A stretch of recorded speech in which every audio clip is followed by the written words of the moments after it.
Alright, what's going on, guys, and welcome back. So today we're going to be looking at yet another article that talks about the monster taming genre. This one's by Lowell Bell, and it's titled, Pokemon Desperately Needs a Rival, but Who's Big Enough to Take It On? Now, there's a couple reasons I'm covering this. One, a couple of you sent this to me. I also got a notification on my phone, because my phone likes to randomly tell me when articles go up. But number two is, I do think that this... is like the person is right when they say Pokemon needs a rival, but then I also feel like the idea of expecting some of these games to rival Pokemon can also sort of set them up for failure. So we're gonna go through most of the article and just sort of discuss my thoughts on the whole situation and see whether or not this article falls into a lot of the tropes we see with game journalists in the monster taming genre, or I guess you could say not really in the monster taming genre, but writing about the monster taming genre. But anyways, let's see what they have to say. So, when Pokemon Sword and Shield brought Pikachu and friends to a home console for the first time in an all-new mainline Pokemon game, I remember many, including myself, excused the game's faults.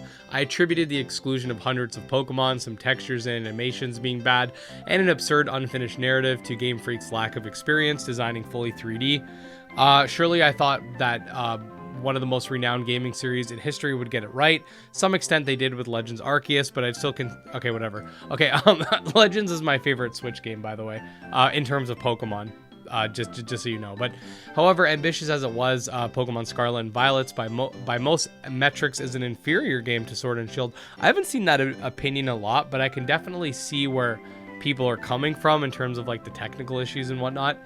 Technical problems the team has apologized for and issued patches for still persist 6 months after release. The DLC is coming suspiciously late, and we've seen nothing outside of a few key art images. Pokemon Home integration was announced, then unannounced and announced again. Whole tournament results got wiped out by glitches. For several months, online battles only had one arena and the same copy-pasted grandma, etc.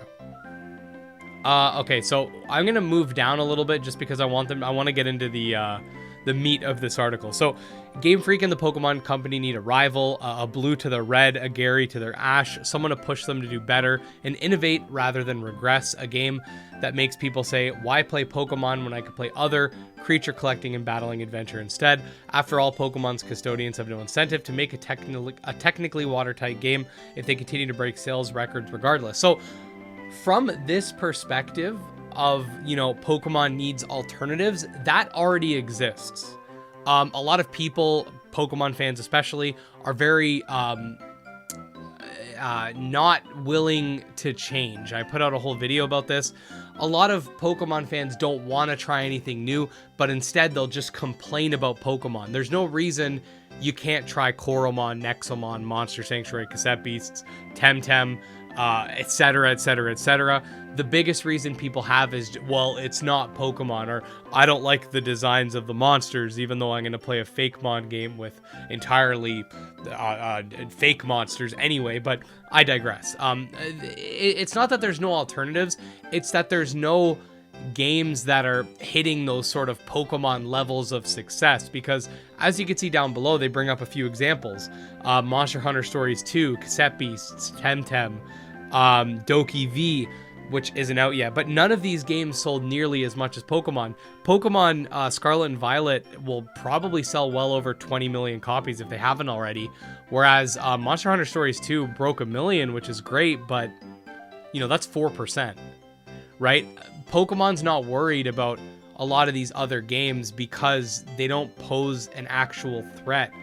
And unfortunately, a lot of these games just can't do that with the, I guess you could say, lack of notoriety with their franchises. I think if Digimon really pushed the games more and made something a little more streamlined and, you know, accessible to a wider audience of people, then maybe they could reach those same levels, or at least similar levels, enough to, you know, make Pokemon go, oh damn, there's a, you know, this monster taming franchise is selling like 5 million copies. I actually got to look at them now. But they don't seem to be really that interested in making, you know, putting a lot of investments into the gaming scene, unfortunately. Now, this person does go on to say, this in my opinion leaves two publishers with creature collecting history, Capcom and Square Enix. I'd argue that Capcom is the best. To do so, it's proven in recent years that it values quality. And then they go they go on to talk about Monster Hunter Stories 2, which again, unfortunately, it's a spin-off of Monster Hunter, which I think inadvertently will alienate it a little bit, because people will think, well, I don't like Monster Hunter games, I'm not going to like Monster Hunter Stories because it's different, or vice versa. So I if Capcom were to make its own unique monster taming IP, definitely a chance there. But unfortunately, I don't think Monster Hunter Stories, just by virtue of being a spin-off, is going to be able to have that level of success. Now, I could be wrong. The Persona franchise did manage to do that against Shin Megami Tensei, but by the looks of it, as things are right now, I'm not entirely sure. Then they go on to say, well, we also have Dragon Quest Monsters, the new game that's coming out. It has the potential to be the perfect Pokemon rival, a game that makes everyone say, wow, I wish Pokemon did this. Not much younger than Pokemon itself, which, by the way, Dragon Quest V came out before Pokemon, and that had monster taming, so... DQM has a similar story history to build upon, and importantly, a massive company to support it.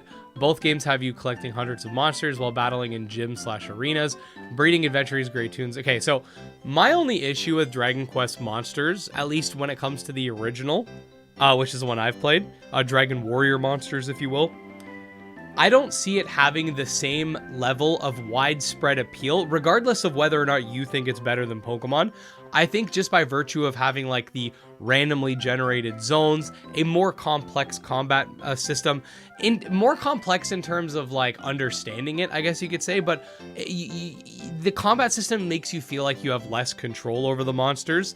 And the fact that a lot of the zones are randomly generated, not really having a very lived-in world other than the hub area, I do believe these hold it back from having Pokemon's level of notoriety and reach, just because Pokemon's an easier to digest franchise. Whether or not you think it's better is besides the point. But I will say Dragon Quest Monsters and just the Dragon Quest franchise itself does have potential. Now, if Dragon Quest 12 had monster taming as a major mechanic like Dragon Quest V and some other Dragon Quest titles had, I do think it could actually, make Pokemon go, holy crap, like, look at this huge IP that's doing this. But we'll just have to wait and see. We don't know anything about Dragon Quest 12, and I doubt it will, just because they are pushing a new Dragon Quest Monsters game. But Dragon Quest Monsters does have the potential to make Pokemon be like, oh snap. But it also depends on the quality of the game. Dragon Quest Treasures was a good game, had quality, but I think it didn't really reach a wide audience because of, its niche nature. So I am hoping that Dragon Quest Monsters does manage to do that, but at the same time, I don't want Dragon Quest Monsters to be put in Pokemon's shadow. And that's an issue with a lot of rhetoric we see around the monster taming genre.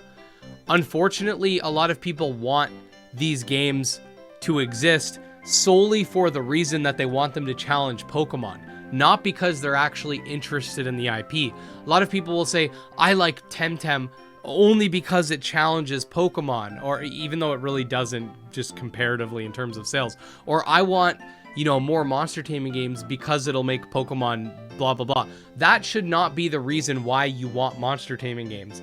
You should want these games because you want to have different monster taming experiences. Them being able to challenge Pokemon and make Pokemon improve is an added benefit. But, if these games are just seen by the games media as Pokemon rivals, that'll set them up to fail, because then you get the defensive Pokemon fans that maybe would have bought the game but now feel like it's attacking their identity, so now they're not gonna. Then they're gonna start trashing on the game, just like happened with Yokai Watch, and it's just gonna cause a lot of issues from there. So I don't think we should be setting these games up to fail. I think we should be looking at Dragon Quest Monsters as its own game, not comparing it to Pokemon, because realistically the games don't play very similarly other than being monster taming games, and we should just enjoy the game for what it is. And you know what, if it does happen to challenge Pokemon, hell yeah. But that's pretty much all I have to say about this article.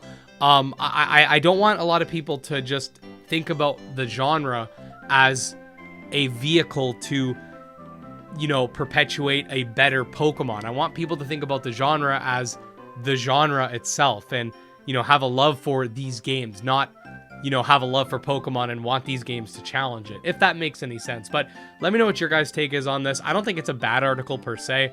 I just do want to, you know, sort of spread that message. I agree that Pokemon needs a rival, but I don't want people to expect these games to rival Pokemon, because unfortunately Pokemon's massive and it doesn't look like anybody's gonna try to take that mantle anytime soon. But all that being said, guys, if you enjoyed the video, make sure to like and subscribe to stay up to date. Apologize for my voice. I'm still sick if you haven't noticed, but we're getting through it. So I will see you guys in the next video. Thank you so much for watching, and peace out.